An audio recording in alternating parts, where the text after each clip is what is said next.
So the question here is asking, what does the stack operation peek do?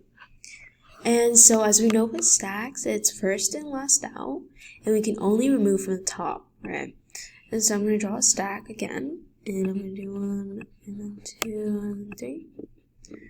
And so what peek actually does, it's very similar to top. Well, it's actually the same thing as top, but it will basically give you what the very top element of your stack is, and you can output that, right?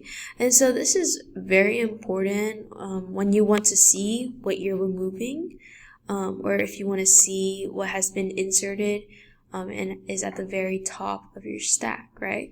And I think I mentioned before, peak and top are the same thing, and because you are looking at the very top of your stack, it is a time complexity of O of 1 as well. So the right answer is here.